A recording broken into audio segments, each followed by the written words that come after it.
खिलाड़ियों के एजाज में तकरीब का इनकाद किया गया है। सरफराज 11 टीम जिन्होंने ईद के मौके पर ईद से पहले कौम को ईदी दी, खुशखबरी दी। भारत से मुकाबला था पाकिस्तानी टीम का और ऐसे में पाकिस्तान ने भारत को चारों शाने चित किया। ये बात कि ये सब आपकी जिम्मेदारी है कि अपने एनालिसिस जो है वो कौम तक ऑब्जेक्टिवली पहुंचाइए। बात यह है कि जब सबूत नहीं होता तो किसी को बगैर सबूत के किसी के खिलाफ कार्रवाई नहीं की जा सकती। और मैं ये बात बरमला कहता हूं कि अगर आपके पास मेरे या मेरे ख़ानदान के किसी फ़र्द के बारे में कोई सबूत है तो उसके खिलाफ कार्रवाई कीजिए, ये होनी चाहिए। ये इस रियासत का हक है, आवाम का हक है। लेकिन अगर कोई सबूत नहीं है तो उलझाव की इजाज़त मत दीजिए, शक्कूक व शुबहात पैदा करने की इजाज़त ना दीजिए। मैं माजरत के साथ कहता हूँ कि न जाने किन किन तरीक़ों से जो है इन्होंने कोशिश करके देख ली है और ये चीज़ें जो हैं मुस्तकबिल में आपके सामने भी आएंगी। लेकिन सच्चाई ये है कि इंशाअल्लाह इनको कुछ नहीं मिलेगा, क्योंकि कुछ भी नहीं है। लेकिन अर्ज़ ये है कि कुछ ऐसे मामलात हैं कि जिनका बहुत पुराना तरीका वारदात है। कुछ तरीका वारदात बहुत पुराने हैं जो आपको नज़रिए ज़रूरत में भी आते हैं सामने, आपके भुट्टो साहब की फांसी में भी, और फिर उसके बाद तैयारा साजिश केस में भी जो है ना आपके सामने वो मामलात आते हैं। और वो क्या है? उलझाव पैदा कर देना, शकूक व शुबहात उठा देने। मज़ीद क्या है कि सुल्तानी गवाह पेश कर देने, जिसकी कोशिश की जाती रही है यहाँ पे, आप लोग जानते हैं। या फिर और कुछ नहीं तो ज़बरदस्ती किसी को पकड़ के किसी के ज़ेर कफ़ालत ज़बरदस्ती खींचतान के शो कर देना, या ज़बरदस्ती किसी का बेनामीदार बना देना। ये सारी चीज़ें जो हैं ये सामने आ जाती हैं, सच्चाई सामने आ जाती है। एनालिसिस जिस वक्त हो, तज्ज़िया हो, तो सच्चाई सामने आ जाती है। मुझे नहीं पता जो है ना कि इस वक्त यहाँ पे क्या मामलात हो रहे हैं। मैं आपको सिर्फ जो है ना इस चीज़ से मुतनब्बे करना चाहता हूँ कि आपकी अगर यहाँ पे कोई इस किस्म का जो है ना मामला आपके सामने लाया जाए कि ज़बरदस्ती खींचतान के अवाम के मैंडेट की तौहीन की जाए, तो इस चीज़ की इजाज़त ना दी जाए और ना दी जाएगी।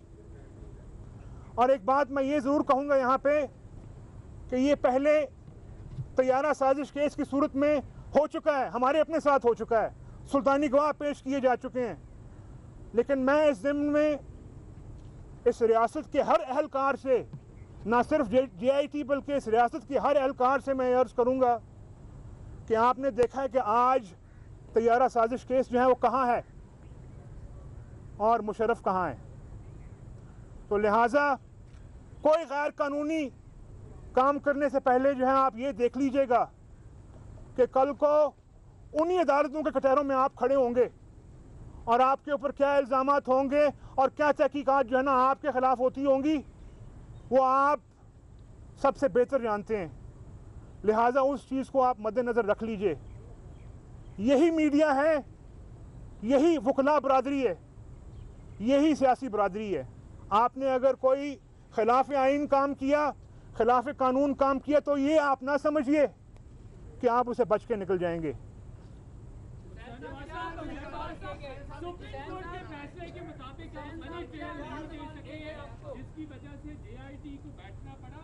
तो आप अगर मनी ट्रेल वहाँ सुप्रीम कोर्ट में दे देते तो इस सारे प्रोसेस से ना आपको गुजरना पड़ता। देखिए, सबसे पहली बात तो ये है कि आपको जो है ना कैसे पता है जी कि अपना मनी ट्रेल जो है नहीं दे सके। ये तो सबसे पहले जो है ना आप इमरान खान साहब से बात करें कि जिनका पाकिस्तान के अंदर एसेट है और आज तक जो है ना कोई मनी ट्रेल सामने नहीं आ सकी है।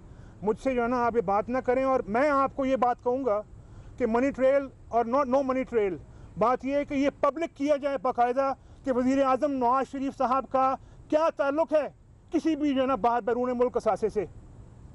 ये बात जो है पब्लिक की जाए। मैं डिमांड करता हूँ कि इस बात को पब्लिक किया जाए कि मियाँ नवाज शरीफ जो हैं उनका क्या ताल्लुक़, क्या डॉक्यूमेंट्री ताल्लुक़ है किसी भी असासे के साथ। और अगर ये बात साबित नहीं होती ऐसी तो फिर ये सारा जो सिलसिला है ये 10 तारीख जो है ना आखिरी है, इसको बंद किया जाए। उसके बाद एजाज सईद साहब,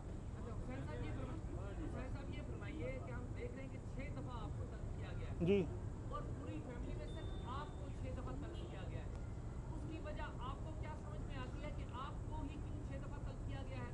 और साथ साथ ये भी फरमा दीजिए कि आज कुछ इतलात हैं कि जेआईटी के कुछ मेंबर्स कतर गए, तो आज आपसे कितने लोगों ने पूछताछ की? कोई इस हवाले से शेयर हुआ आपसे कि कुछ मेंबर हैं या नहीं? जी देखिए, मेरी गुजारिश इसमें यह है कि मेरे इल्म में नहीं है कि अगर कोई जेआईटी के मेंबरान जो हैं वो कतर गए हैं, जा रहे हैं, मुझे नहीं मालूम इस सारे मामले में। लेकिन मैं आपको जो है ना ये ज़रूर कहूँगा, मैं यहाँ पे देखिए जो जेआईटी के साथ अंदर हुआ है वो मुझसे उसके बारे में सवाल ना पूछे, लेकिन मैं आपसे जो है ना, मैं आपकी बात का ताल्लुक कि मुझसे 6 दफ़ा क्यों बुलाया गया यहाँ पे, बात यह है कि मुझे भी जो है ना इसके हकीकत मालूम नहीं है, क्योंकि ये सिर्फ 2 पेशियों की बात थी, सारी जो है ना बात यहाँ पे आ जाती।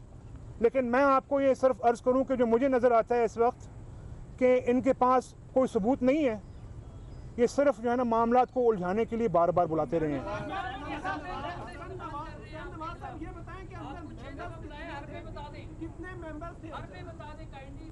नहीं, मैंने जो आपके सामने अभी बात की है कि जो है ना, जो आप हरबों की बात कर रहे हैं कि जो तरीका वारदात जो है ना, जो पहले का रहा पुराना तरीका वारदात है, सुल्तानी गवाह खींचतान के जो है ना किसी को किसी का बेनामीदार या ज़ेर कफ़ालत बना देना, जो कि इमरान खान साहब ने पता नहीं किसके कहने पर कोशिश की है, या जो है ना और शकूक व शुबहात उठा देना, ये हरबे हैं। और मैं ये सब आपसे कहता हूँ कि आप लोग जो हैं कुर्बानियाँ दे चुके हैं जमहूरियत के लिए इस मुल्क के अंदर, और ये बुनियादी तौर पे आप सब की जिम्मेदारी है कि आइंदा भी जो है ना इस चीज़ को, मैं ये बात दोबारा कहूँगा कि अगर कोई सबूत जो है मिलता है मेरे किसी भी ख़ानदान के फ़र्द के ख़िलाफ़, तो जो है ना